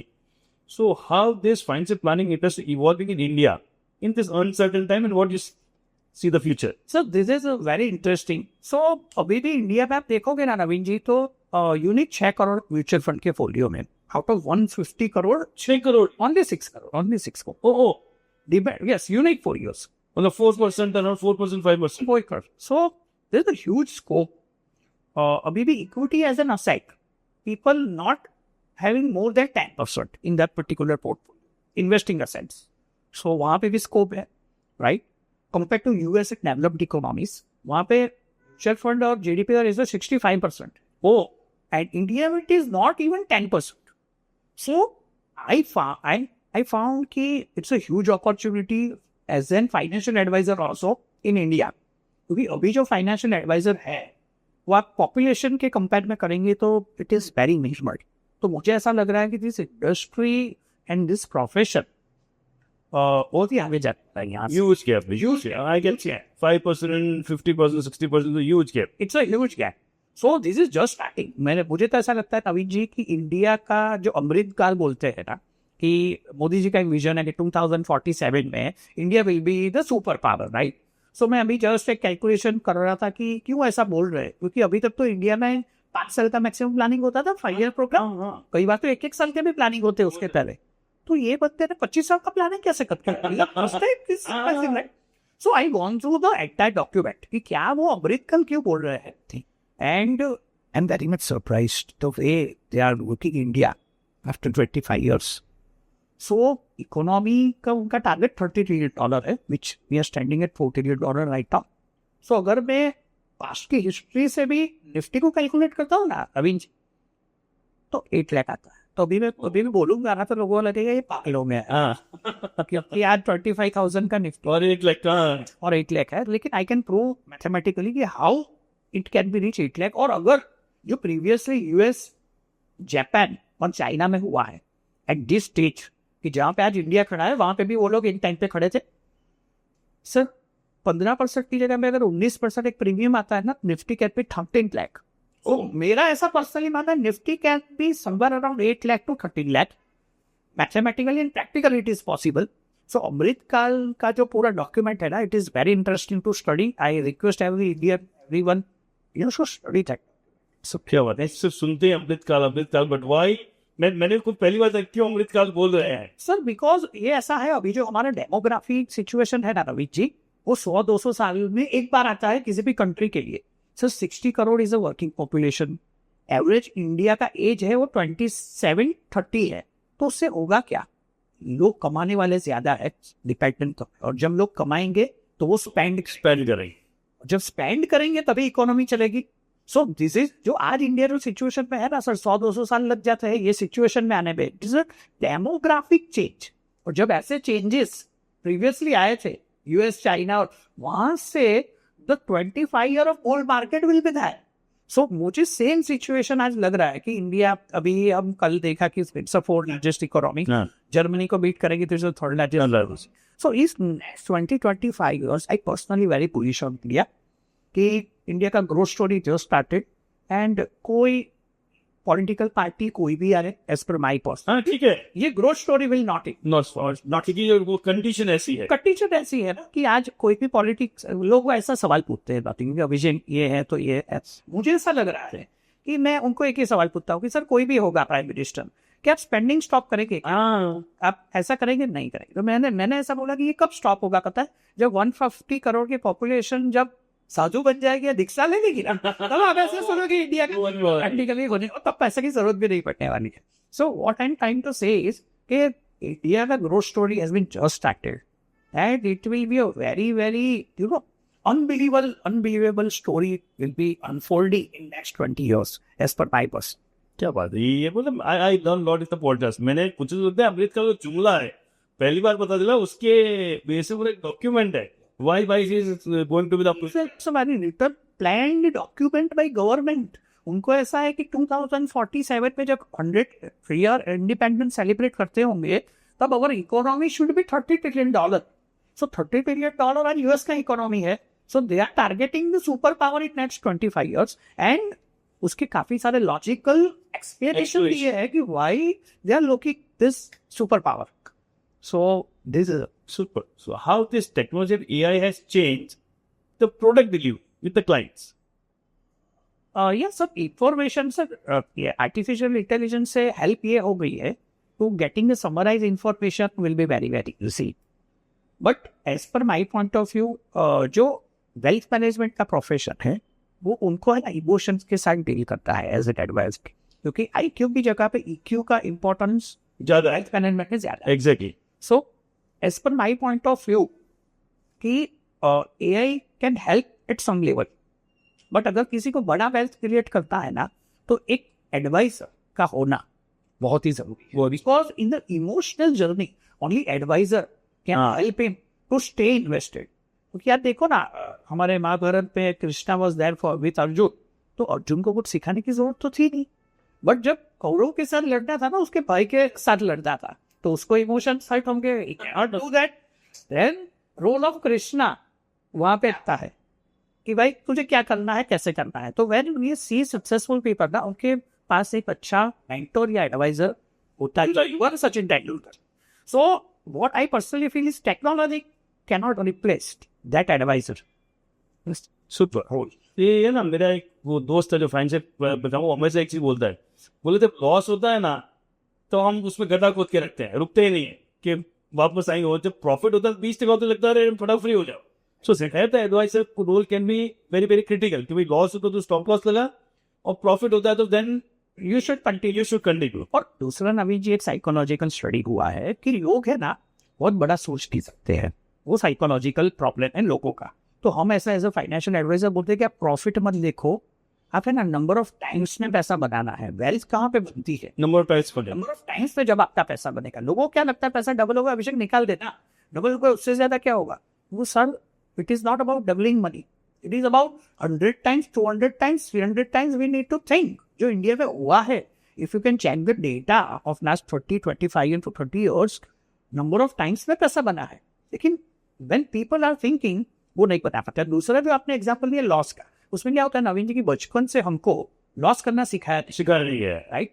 सो कभी भी स्टॉप लॉस करना है ना तो वो बहुत ही हर्ट करता है। सो लोग क्या करते हैं कि जब कोई भी स्टॉक डाउन आता है ना तो उसको होल्ड करते हैं, उसमें एवरेज करते हैं, और कोई स्टॉक ऊपर जाता है they will book the profit. उसे ऑपोजिट करना होता है for my creation. Super. Going ahead, what challenges do the planners face in the economic climate? अभी जो इकोनॉमिक क्लाइमेट जो चल रहा है, बड़ा वोलेटाइल, यहाँ युद्ध वहाँ युद्ध यहाँ उधर, ये तो what kind of challenges you face as a financial advisor? Sir frankly speaking, ये उसके ऊपर डिपेंड है कि जब वो क्लाइंट आया है उस टाइम आपने अगर उसका रिस्क प्रोफाइलिंग ठीक से किया है, उसका एसेट एलोकेशन ठीक से किया है, उसको फाइनेंशियली एजुकेट अगर ठीक से किया है, तो ये जो चैलेंजेस है ना उसको आप अपॉर्चुनिटी में कन्वर्ट कर सकते हैं। जैसे एज एन इन्वेस्टर कभी भी फॉल आता है ना तो मुझे बहुत ही अच्छा लगता है। क्यों अच्छा लगता है? कि मुझे वो चीज सस्ते में सेल लगी है, right. So sir this is all about the mindset and the financial education concern. क्योंकि कोई भी चीज है वो टेम्पररी है। हमारा एक डायलॉग है सर कि problem is temporary, growth is permanent. So जो टेम्पररी प्रॉब्लम में अगर कोई अपॉर्चुनिटी मिल रहा है ना तो उसको ग्रैब करना है। और वो कब ग्रैब कर पाएंगे? जब हमको डे वन से क्लैरिटी है कि मार्केट डाउन जा सकता है, और अगर डाउन गया तो मुझे उस टाइम क्या बिहेव करना है, क्या करना है। तो अभी जब डाउन गया था तो मेरे मैच्योर इन्वेस्टर ने SIP डबल कर दी, दे नो उसके, हाँ अभिषेक डाउन में लेके तो यूनिट्स डबल आएंगे, तो SIP टेम्पररी 6 महीने 8 महीने के लिए डबल कर दो। सो उस टाइम हमको हैप्पीनेस होता है कि नहीं, हमने जो सही से दिया है उसका सही से इस्तेमाल हम लोग कर रहे हैं। सो this is, otherwise very uncertainty will be there. my personal question about this 2 years. पिछला साल मार्केट वाज लाइक जुप, लोगों के पैसे बोलते ना 60%, 70%, 80% डबल तक हुए हैं, right sir. And this year it is like flat kind of, last year था वापस वहां पहुंचना मुश्किल हो रहा है। What is advice to those investor कि क्या उनको करना चाहिए? सर अगर किसी ने लॉन्ग टर्म का सोच के पैसा डाला है तो he can top up in this level. दूसरा एक चीज बहुत ही इंपॉर्टेंट मैं आपको बताना चाहूंगा तभी कि आफ्टर कोरोना जो 4 साल का बोल रहा है, हाँ 4 साल बोल दो, मार्केट एक भी ईयर 20% डाउन नहीं गया है, which is first time in the history of Sensex, जहाँ पे 4 साल कंटिन्यूस विदाउट फॉलिंग 20% सेंसेक्स। वैसा भी था रिसेंटली अभी शॉर्ट टर्म में आने वाला नहीं है। तो इन्वेस्टर को ये मैच्योरिटी की एक्सपेक्टेशन रियलिस्टिक रखनी है। ये सबसे बड़ा प्रॉब्लम होता है, उसको हम रिसेंसी बायस कहते हैं सर इन्वेस्टिंग में। रिसेंसी बायस क्या होता है कि इन्वेस्टर ऐसा मान लेता है कि किसी फंड का 5 साल का रिटर्न 25% है कि अगर इट मीन्स मुझे आने वाले टाइम पे भी 25% मिलेगा। This is completely wrong. आपको आपका एक्सपेक्टेशन रियलिस्टिक रखना है। What is the realistic expectation from the market is 12 to 14%। Okay, is a realistic expectation. तो अगर आप वो रियलिस्टिक एक्सपेक्टेशन रखेंगे और मिनिमम अगर 5 से 7 साल का अगर आप व्यू रखेंगे, देन आपको कभी भी डिसअपॉइंटमेंट नहीं होगा। But don't expect that 50-60% kind of returns in coming I don't see this kind of returns. So if it coming. Getting this, 12-14% expectation तो फुलफिल होगी, तो बड़ी करते किसी साल हो जाए, किसी साल के चल भी जाए, बट एवरेज में वो आपका निकल आएगा. Exactly. Even it apply on the gold also. जैसे हम गोल्ड देखे, मेरे अभी बहुत सारे इन्वेस्टर अभी जी पूछते हैं गोल्ड में अभिषेक क्या पढ़ना है, तो वो रिसेंसी बैच इसका काम कर रहा है कि गोल्ड एक साल में 30-35% बढ़ गया है, तो मैं सब कुछ बेच के गोल्ड ले लेता हूँ. मैं उनको एजुकेट करता हूँ, सर आपको पता है 2012 से 2019 7 ईयर गोल्ड एक ही प्राइस पे था, जस्ट हम गूगल कर लेना. सो गोल्ड का सर ये साइकिल है, वो 5-7 साल एक ही लेवल पे रहता है. तो कभी भी पास्ट परफॉर्मेंस देख के पैसा नहीं डालना है. जो नॉर्मल इन्वेस्टर गलती करता है उसे बोलते हैं हम रिसेंसी बायस. जहां पर भी लास्ट 2-3 साल में पैसा बना है, लोगों को ऐसा लग रहा है कि आने वाले 3 साल में भी बहुत बड़ा पैसा वहीं पे बनेगा, तो वो असेट एलोकेशन मिसमैच कर देते हैं. That is the biggest problem कि जब 3 साल पहले डाला तो 10 लाख का अमाउंट डाला, अभी वो जो एक्सपीरियंस हुआ तो उसको लगता है कि सबसे अच्छा यही है, तो then he will invest 1 crore, और जब 1 करोड़ डालेगा ना वो रियलाइज होने में नहीं रही है गलती हो गया. So this is the problem of asset allocation. So we educate people कि don't do that. Keep your expectation realistic from the market, then you आपको कभी भी अनहैप्पीनेस नहीं. सुपर. और बोलते ना वो व्हाट्सएप यूनिवर्सिटी और ये यूट्यूब यूनिवर्सिटी भरी हुई है, थोड़ा मैं स्टडी करता हूँ. गोल्ड एक तो ऐसे वीडियो है, गोल्ड जाएगा 55,000, एक गोल्ड जाएगा 1,30,000, और पता किसी को कुछ नहीं. वो रियल एडवाइस से बैठ के उसका समझो तो ही वो कुछ क्लैरिटी आई कहाँ जाने वाला. Exact, you are rightly said sir. अभी हम क्लाइंट को वही सब, क्लाइंट है ना, मुझे कभी भी पूछते जो रील्स आते हैं ना इंस्टाग्राम, उसके ऊपर से पूछते हैं कभी ये हो जाएगा, ये म्यूचुअल फंड स्कैम है, ये वो है, बहुत सारी चीजें देना सो में. क्योंकि अगर किसी को वीडियो वायरल करता है तो उसको कोई रास्ते बोलना ही नहीं, क्या बोलना पड़ेगा ना. तो मैं क्लाइंट को वही समझा, सर इंडिया में 2 यूनिवर्सिटीज है. One is academic university like institution, second is our Insta and Facebook university. तो अगर आप इंस्टा फेसबुक यूनिवर्सिटी से कुछ भी लर्निंग लोगे ना, it will be badly impact your life. So वो एंटरटेनमेंट के लिए है, डोंट टेक इट सीरियसली. मैं ऐसा मानता हूँ कि sir history is available of the internet. You have to search history के एग्जैक्टली व्हाट इज गोइंग, क्या हुआ है पास्ट में, क्यों हुआ है, और फ्यूचर कैसे आप उसको प्रेडिक्ट कर सकते हो. सो मैं वही समझाता हूँ कि इन दिस वर्ल्ड में मैक्सिमम पीपल का जो स्क्रीन टाइम है it will getting higher and higher. तो आपको एक प्रॉपर एडवाइजर से फाइनेंशियल एडवाइस या नॉलेज लेके ही आपको डिसीजन लेना चाहिए. आप अगर इंस्टा से या वहीं से, अभी एक न्यूज आया था सर कि किसी ने यूट्यूब पे देख के सर्जरी कर, तो वही चीज होती है सर कि surgeries are available on YouTube. Heart surgery का वीडियो है, but we are not doing heart surgery bite. तो आप सोशल मीडिया को देख के you can not take your important financial decisions. तो सोशल मीडिया की बहुत मैंने वायरल क्वेश्चन 2-3 है. और SIP is a scam. Yes. Is that? Sir SIP को है ना, एक ब्रॉडर व्यू से देखता हूँ. अभी एक just I recently have gone through one video, very beautiful. SIP is the best tool in every area of life. How? अगर आप डेली 20 steps चलते हो, it is SIP in health. Wow. SIP is a systematic approach to anything. Anything. What is the full form of SIP? क्या हुआ? It is not applicable to mutual funds. So अगर आप health पे focus, एक fast करते हो monthly, it is SIP on health. अगर आप बच्चे को टाइम देते हो, it is SIP in relationship. अगर आप बुक पढ़ते हो दो, it is SIP in book. क्या हुआ? सो SIP is a very very beautiful concept. It can not be never be a scam. लेकिन मैं ऐसा बोलता हूँ लाइफ में अगर आपको सक्सेसफुल होना है तो हर एक एरिया में SIP करनी पड़ेगी. क्या हुआ? Not even installed in mutual funds. हाँ, नहीं तो SIP लोग फाइनेंस से रिलेट करते हैं. No, this is a very beautiful concept. It is systematic approach to achieve anything beautiful in life. क्या हुआ? So health है, wealth है, relationship है, wisdom है, money है. SIP works amazing. So profound. Super. कि नहीं तो सिर्फ फाइनेंस ही दिख रहा था. It is life now, I can relate. Life के हर एरिया में दिखता है. Yes sir, अगर हम डेली वॉक करेंगे देन हेल्थ में कंपाउंडिंग होगा. यू कैन बिलीव, अगर उसमें डिसिप्लिन से करना. सो it is SIP in health. What that? So systematic approach SIP is the best. Okay, SIP तो बहुत कॉइन वर्ड है आजकल. एक नया कॉइन हुआ है वर्ड, वो भी ये सब SWP. ये करना चाहिए, कब करना चाहिए, कैसे करना चाहिए? Yes, sir. It is exactly a reverse of SIP. It is called SWP, Systematic Withdrawal Plan. Right? ये बेसिकली इसलिए डिजाइन किया गया है कि जो रिटायर पीपल है नाउ काफी सारे लोग ऐसे हैं कि जिनका एफडी से जो भी पेंशन आता है या पेंशन आता है उससे मैनेज करना डिफिकल्ट है, बिकॉज इन्फ्लेशन की वजह से वो उतना असेट या कैपिटल उनके पास नहीं। So there are certain planning through mutual fund, जिससे आप जो आपका विड्रॉल का जो भी पर्पज है उसे आप अचीव कर सकते हो। It's a very very beautiful concept. It is for, you can use for passive income, can use for it's a rent income, you can use for pension income. So हम इसको ई property भी बोलते हैं कि ई property. जैसे हम property क्यों खरीदते हैं? क्योंकि हमको राइट इनकम चाहिए, कैपिटल एप्रिसिएशन चाहिए। Same concept we can design through mutual funds also in a form of SWP. So it's a very beautiful concept, systematic withdrawal plans. और in future I feel कि जैसा SIP एक अभी एक trend है, एक brand है, वैसे SWP will be the brand in future. It's a very beautiful concept, but आपका जो प्लानिंग और डिजाइन है वो प्रॉपर होना चाहिए. If you miscalculate in SWP, then it will not work for you. So it's a technical concept. Good. So third, the net question. हमने काफी bits and pieces की बात की है, फिनेंशियल स्कैम्स Yes. कैसे हो सकते हैं Yes. जिससे बचा और कैसे उससे बचा जाए. Yes. मेरी ना सर उसमें एक ही मेजर एडवाइस हो कि बहुत सारे लोगों को ROI वर्ड पता नहीं है. It is return on investments, right? ये दोनों साइड काम करता है. अगर आप ROI का कॉन्सेप्ट ठीक से समझ जाओगे ना तो आप काफी सारे स्कैम से बच पाओगे.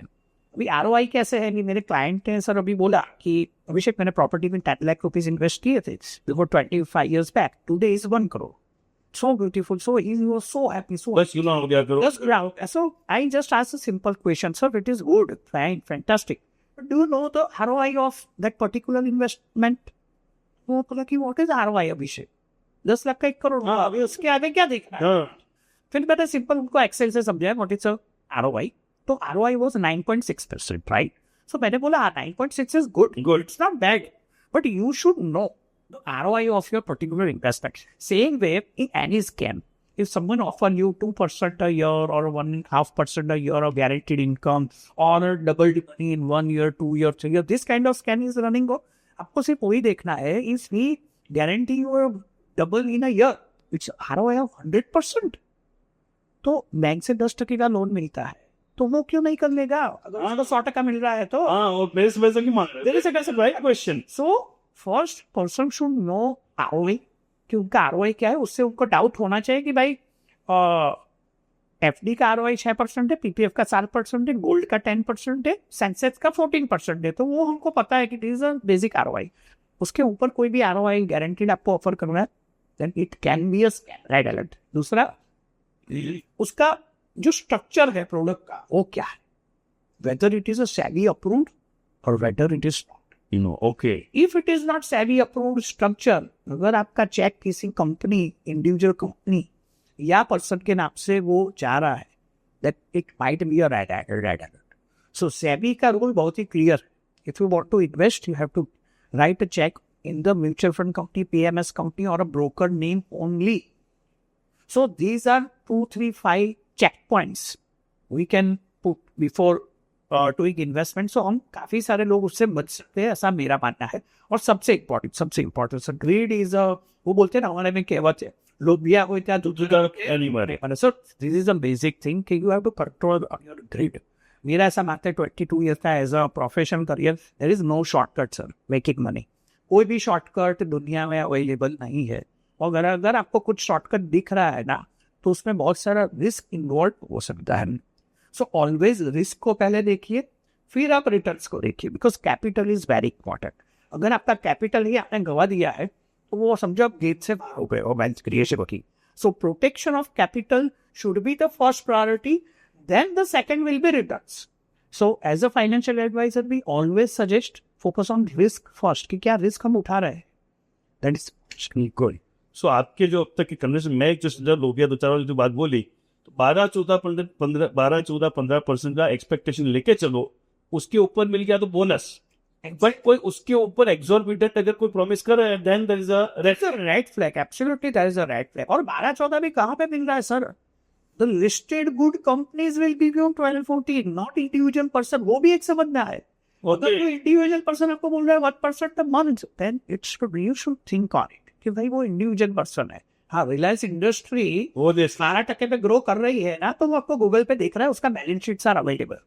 और टाटा बिरला जो भी listed HDFC bank it is listed, अगर वो बोल रहे हैं कि 14% से ग्रो करें, यू कैन, कोई इंडिविजुअल पर्सन बोल रहा है giving money at 1.20% a month, and you should think before dealing. So 12-14% you can get from the listed good companies, not from everyone. Otherwise, bank FD is the safest.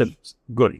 सो अभी ये war का time चल रहा है, already वो Ukraine Russia चल रहा है, कहीं कुछ चल रहा है, इंडिया वो पाकिस्तान में भी कुछ ना कुछ चल रहा है। So how this war affects the investments and what care to be taken? Yes, अभी तक है ना, मेरे 22 साल की करियर में मैंने काफी सारे छोटे मोटे वॉर देखे, तो मुझे ऐसा लगा कि टेम्पररी इम्पैक्ट आता है, फिर लॉकडाउन। लेकिन ये 2022 में जब रशिया यूक्रेन वॉर हुआ ना, तो उसने मिथ ही बदल दिया कि वॉर से नुकसान होता है। सर 2022 में सेंसेक्स 57,000 था, व्हेन दैट February 2022 में वो वॉर स्टार्ट हुआ। हमको सबको लगा कि यार ये रशिया जैसी कंट्री अगर वॉर में जाएगी देन मार्केट विल क्रैश, और ये वॉर है ना 10 डेज में पड़ जाए, लेकिन मार्केट विल क्रैश। दोनों मिथ गलत साबित। वॉर चलता ही जा रहा भी 3 साल हो गए वॉर चल रहा है, और जो 57,000 का सेंसेक्स था वो 86,000 हो गया। क्या बात? सो जो हमारी मीथ होती है ना कई बार सर, वो चैलेंजेस प्रोवाइड करती है कि ऐसा नहीं होता है। जो हम हर बार हिस्ट्री को लेके सोचते हैं, तो हमको बहुत सारी चीजें इस पे देखनी पड़ती है। काफी सारी, अभी उसमें क्या हुआ कि हमको क्रूड बहुत ही सस्ता मिल गया रशिया से, तो वो इकोनॉमी के लिए फायदा हो गया। सो जो वॉर हुआ ना, वो इंडिया के लिए बेनिफिट हो गया। सो what I am thinking is कि अभी हमको क्या करना चाहिए कि बहुत ही रैशनली सोचना पड़ेगा। वो अगर साइकोलॉजिकली जाएंगे कि वॉर हुआ है तो मार्केट टूटेगा, मंदी में जाएगा, इट विल नॉट हैपन। तो वो पूरा हम मिस करने के, बहुत सारे इन्वेस्टर ऐसे थे नवीन जी 2022 में जिनको इन्वेस्ट करना था, but due to that Russia Ukraine war रुक गया, उन्होंने वो रुक गए, और आज मार्केट डबल हो गई ऑलमोस्ट 57 to 86। सो हमको अलग तरीके से अभी सोचना पड़ेगा in for the world event. Got that. So इसमें एक क्वेश्चन आता है, what is the right time to invest? बहुत जने पूछते हैं। So let's start by I teach you. Always I say today is the right time to invest, because आप जितना इसमें डिले करेंगे, you will not get the power of compounding benefit to investing का मेरा एक्सपीरियंस ऐसा है कि जितना आप डिले करोगे उतना आपका वेल्थ कम क्रिएट होगा। सो what is the right time for investing? I must say today. जैसे आप हेल्थ में पूछोगे अभिषेक हेल्थ कब से अच्छा बनाना चाहिए, तो मैं बोलूँ आज से बनाओ ना, health is very important. Right approach to the wealth, today is the right time for investment, because 10 years back was the right time. Right time. But we missed 10 तो अभी हेल्थ बिगड़ी है। well, health and wealth both बिगड़ी है। both. So एक बार ऐसा था 10 साल पहले, और दूसरा टाइम आज है। So after 10 years हमको वो गिल्ट फील नहीं होना चाहिए कि यार 2025 में भी नहीं कर पाए जो 2015 में करना। So सुन रहे हो, आज is the best time to invest. Good. Tax and finance goes hand on hand. So what's your new tax policy? New tax policies I personally feel कि रिटेल को थोड़ा बेनिफिट हुआ, 12 लाख इज लिमिट। सो लोगों के पास अभी थोड़े पैसे ज़्यादा बचेंगे फॉर स्पेंडिंग एंड इन्वेस्टिंग। सो वो एक पॉजिटिव चेंज मुझे ऐसा लग रहा है कि जो हमारे मैक्सिमम लोग ये इनकम बकेट में आते हैं, तो they all will get benefit from this 12 lakh. Got it. बहुत सारी प्रोफेशनल बातें हो गई, ये हुई थोड़ी सी पर्सनल बात। Yes, who is your mentor, और जो आपको इंस्पायर कंटिन्यूसली करता है इस journey? Sir, there are 3-4 mentors which I follow them in professional journey. Dr. Dhananjay Bhatia is my mentor. In my initial journey, my ex-boss, Mr. Chirag Shah, was my mentor. In Jainam, Vilanpai Chirag Bhai was my mentor. So, there are 4-5 mentors which I follow them, and I found एक strong mentor life में होना ही चाहिए। Without mentor, you cannot get the right direction. आपका जो potential है ना, वो 100% पे अगर आपको यूटिलाइज करना है, तो then you should have one good mentor जो आपका potential को unlock करे। So these 4-5 people are my mentor for this time. So आज कुछ भी मुझे प्रॉब्लम होती है, तो I used to meet my Chirag Bhai old boss and Chirag Shah जो मेरे JNM के में, I used to meet them whenever I face some issues in my personal life or my some skill related issues. I met them personally. क्या? And then what a wonderful thought to have your ex-boss as your mentor?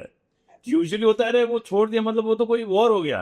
Absolutely. It's like a wonderful relation you had maintained. Yes, sir. Even when I worked in 2003 to 2009, my that boss name also Chirag Shah.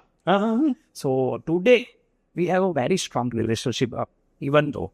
So we are into same profession, but today we don't see each other as a competitor. I see as a mentor guru all of my, and he also has a proud on me. He always say, Abhishek, I always proud on you, and I always feel कि मैंने तुझे क्यों God. So this feels Appealing problem. yes appealing. So that kind of bonding still I have with my ex bosses. ठीक, got that. And it's a very demanding financial advisory you do. So how do you maintain the work-life balance? Sir ऐसे अगर mentor life में है तो work life balance it will be very very easy. So all credit goes to my mentors. They always teach me. वो बोलते हैं कि मैं टेक्निकल तो तुझे उतना नहीं सिखा पाऊंगा, लेकिन I will teach you how you can do that work life balances. तो मुझे अभी भी याद है कि मेरी एनिवर्सरी पे भी मैं ऑफिस में बैठा करता था ना, तो he used to call me, Abhishek आज तेरी anniversary, today you have to go and give time to your children, give time to your wives, give some time to yourself, your health, your wisdom. So, thanks to my mentor, because of that, I learned that money is not everything. So, बोलते हैं ना, फिर मैं always says કે વિશે ગાડીમાં પેટ્રોલનો મહત્વ છે, પણ ટીકીમાં જ રાખવા. એવું નહીં કે પેટ્રોલના ક્યારમાં આપણે પાછળની સીટ पे भी रख दिया, एक ही सीट पे भी रख दिया. पेट्रोल इम्पोर्टेंट है, लेकिन उतना ही इम्पोर्टेंट है जितना आपको चाहिए. So always balance your life and live a fulfilling experience to balance your life. Any specific hobby or activity that you do keeps you motivated? Sir मुझे इनकी ट्रैवलिंग की हॉबी है. So I always use to explore new countries. तो मुझे वहाँ की culture, वहाँ की इंफ्रास्ट्रक्चर, वहाँ की जो वाइब्स है वो मुझे अच्छी लगती है. सो travelling is my main hobby and reading of course. So second hobby is reading. So I always read to books on a regular basis. वहाँ से मुझे थॉट काफ़ी आते हैं कि मुझे क्या होता है कि जब मैं विजुअलाइज करता हूँ ना, मुझे ऐसा लगता है मेरे थॉट लिमिटेड हो जाते हैं, क्योंकि मूवी बेस्ड जो लर्निंग होती है ना उससे थॉट हम उतना ही देख पाते हैं जो वो लोग दिखाते हैं ना picture. But when I read a book ना, तो उसमें मुझे ऐसा लग रहा है कि मेरा जो इमेजिनेशन है ना वो अनलिमिटेड हो जाता है. आई कैन इमेजिन एनीथिंग, क्योंकि वो लिखा हुआ है ना, आई हैव टू इमेजिन. तो वो इमेजिनेशन पे लिमिटेशंस नहीं आती है व्हाइल आई एम रीडिंग. सो लोग ऐसा प्रीफर करते हैं कि अभिषेक वो वीडियो देख ले, या तो वो मूवी फॉर्म में है या तो उनका, लेकिन वो इमेजिनेशन पे लिमिटेशन आ जाती है, वो हम ज्यादा उसके बाद सोच नहीं सकते. That is my personal feeling. ये लोगों में भी आता हूँ. मैं यही बोलता है मूवी, लेकिन मैंने कई बार ये आप तो बोले तब आई कैन रिलेट. पहली बार मुझे क्लिक हो रहा है ये, because I seen students red Harry Potter and students have seen Harry Potter. बोलते हैं बुक में जो है उसका तो 10% उसमें नहीं, मतलब कैसे हो सकता है. But now I can relate कि उसमें जितना दिखाएगा उतना ही होता है. यहाँ मैं अपनी इमेजिनेशन 10 और भी कर सकता हूँ. Power of imagination, by reading only we can develop our imagination skill, कि हम अच्छा इमेजिन को. Very very profound for me. नहीं तो मेरे लिए हमेशा वो टसल था कि ये तो पागल ऐसा कुछ होता है बुक में, वही तो उसको डिपिक्ट किया है. Right, super. So can you share your personal मंत्र और philosophy for personal life? One philosophy only: sip in every area of life and balance in every area of life. So sip in health, sip in relationship, sip in wisdom, sip in finance. तो मेरे लिए भी आज बड़ा ये है. तब तक मैं फाइनेंस की बात सिर्फ सिप यहाँ बोला, SIP everywhere is active and it is effective way. So what legacy you want to leave in the financial planning arena and education arena, जिस दो को आप टारगेट करते हो? Yes, सर मेरा एक ही मिशन है कि in India there is a lack of financial knowledge and literacy. So as much as I can spread this financial knowledge and literacy, or as much as I can solve their financial problem, is by the only vision, because I can see कि जिन लोगों के financial problem solve होते हैं ना, उनकी life is very very different. Stress नहीं है, family पे भी वो लोग time दे पाते हैं, health पे दे पाते हैं. The person who is struggling with the finance will impact each every. So as per my point of view मुझे ऐसा लग रहा है कि एज अ प्रोफेशनल अगर मैं वो एरिया को किक से टैकल कर पाऊँ, then I can add value in their overall life, not only financial life. So this is my vision. ठीक, गोइंग ऑन. सो एक होता है डिग्रीज, जैसे आपने CFP किया है, CFGP किया है, AFGP किया है, ये सारे क्योंकि डिग्री आपने की है Right. और वो बहुत जरूरी है। वो एक आपको नॉलेज देती है। अपार्ट फ्रॉम दैट कोई यंग प्रोफेशनल शुरू करता है तो डिग्री के साथ साथ कौन सी स्किल उसको एस्पायर करनी चाहिए या पानी चाहिए फॉर द सक्सेस। Yes. देखिए हमारे फील्ड में नवीन जी कैसा कि टेक्निकल नॉलेज ओनली कैरीज 40% हाँ in success. Rest of the thing is the soft skills. So in our profession, communication skill, management skill, and of course a little bit of sales skills. It is required. And the skill on the technology, जो भी technical knowledge है उसमें technical and this academic should be there. So soft skill should be, I can summarize, is the communication, management, time management, and the sales skills. All three skills are basic ingredient. It's apart from that financial knowledge. Financial. Got that. Because अगर आपको knowledge है नवीन जी, अगर आप उसको ठीक से communicate ही नहीं कर पा रहे, क्लाइंट जिस लैंग्वेज में समझ रहा है उसको अगर आप समझा नहीं पा रहे, then of no use. Got that. So again now I am the part of the aspiring जिसको इस फील्ड में आना है उनके लिए। यस हमने डिग्री की बात कर ली है, करिए नया नया जब शुरू करते तो ये बड़ा ट्रस्ट पाने वाला पूरा बिजनेस है। ट्रस्ट जब तक नहीं sure, so what the aspiring advisor should do to get the trust of the clients. Sir trust के लिए पहले तो authority is very important, you should be authorised person. तो जब आप किसी डिग्री के साथ स्टार्ट करते हो ना, तो at least you can develop authority on that particular client. Ki sir, I am the authorized person to do these things. So you can start with the authority.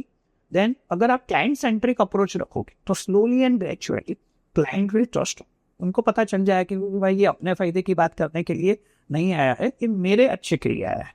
So trust is a process, but you should start with the authority. You should be authorized. Then client trust will go. trust will come automatically. The initial trust will come. अगर आपके पास अगर आप हमको medical treatment करना है, sir वो एक doctor है जो जिसके पास डिग्री नहीं है और एक ने मोड़ लगाया है MD physician, how we prefer, हम डॉक्टर को तो जानते ही नहीं, but that degree, by seeing degree, we prefer to go with the MD physician, right? So initial trust always they built with the authority. So authority comes from the degree. That was Got that. Perfect. So, last question उसका rapid fire है. What advice you will give to aspiring wealth advisor and to the clients who want to invest? Sir, only one thing, India is in Amrit Kal, so we are, growth is immense in coming time. I clearly see that, and everyone can see that if someone is seeing.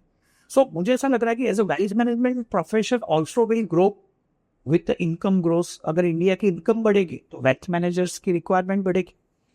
So, income will go up. Second point, when India का economy grow होगा, stock market will follow. So I advise to the investor also कि अगर आपने पिछले 10, 15, 20 साल में advantage नहीं लिया है तो it's okay, but in next 20-25 years are belongs to India. अगर ये आप मिस करोगे then you will miss the entire picture of the India of the life time, क्योंकि ये जो पीरियड आएगा ना वो लाइफ टाइम में एक ही बार है. The India age will grow. Working income हो जाएगा. So this next 20-25 years will be very key as in investing journey. So I advise everyone to take advice from that particular advisor and sit with them and design the asset allocation which will get them benefit of India growth story. तो India growth story का advantage लेना है, whether you are the profession of wealth management or whatever it is. Super. Very, very, very powerfully concluded. So now quick rapid fire. Yeah. So first, one financial habit everyone should develop in early stage. एक financial habit. Start early and invest it early. Good. Stock, mutual funds or real estate? Your favorite for long term? My favorite always mutual funds, because I or normally suggest किसी के पास stocks होते हैं उनका मैं compare करूंगा कि अगर आपके पास टाइम है और नॉलेज है then stock investing is a very good. But अगर ये दोनों में से एक क्वेश्चन ना है, then if you have time, either don't have money, then mutual fund is the best option. जहाँ पे professional fund manager will manage your wealth. You could. So rapid fire, no explanation. Straight answer. Sorry. A book that changed your perspective about money. Might be Rich Dad Poor Dad. I write I early read that. You got that. Coffee or chai during client meetings? Earlier chai, currently coffee. मुझे लगा वो तीसरा answer दिया है, आजकल बहुत कुछ चलता है, and T and credit. Good. The best financial advice you have ever received. You have ever received. Focus on risk first. Good is super. One myth about wealth management that really bothers you. We outlined. Normally client feels wealth management is not important for us. उससे क्या होगा financial? That was a myth. Actually it should be. It should be further. If not a financial planner, what you it? Maybe chartered. I was good at counting statistics and we are in my 12th standard. So if I was not मतलब पकड़ के ना finance ही रखते, ये कौन नहीं तो ये कौन. I will be as a commerce student. I will be. Oh yeah. So you feel कि ट्रैवल करने में बहुत मजा आता है. Yes, your बोलते ना dream destination in your bucket list. Currently dream destination Italy. Good. Super. Last one word that defines your mission at Ethicus Wealth. Educate and empower people for financial freedom and creation of wealth in India in communities. Super. Thank you, Abhishek ji. It was really wonderful talking with you. And in the process, ये दर्शक के पास जब जाएगा, वो जब सीखेंगे तब तो I learned a lot. And the best part what I liked is the analogy of creating the financial thing into the real life. So thank you for such a amazing conversation. और एक दो चीज जो मैंने सीखी है वो ये है कि अमृत का जुमला नहीं है, उसके पीछे पूरा लॉजिक है. सो आई होप अगर आप यहाँ तक पहुंचे तो डेफिनेटली आपने बहुत सारी चीजें सीखी होगी. सो दो चीजें मैं आपसे मांगता हूँ. फर्स्ट, अगर अच्छा लग रहा है तो सब्सक्राइब बटन प्रेस कर दीजिए, और लगता है किसी के लिए यूजफुल हो सकता है, डू शेयर विद देम. जैसे अभिषेक जी ने कहा 90% लाइफ की प्रॉब्लम कहाँ से है? वेल्थ से. और किसी को वेल्थ में सपोर्ट कर दिया, big support you be given. Thank you. See you in some other podcast.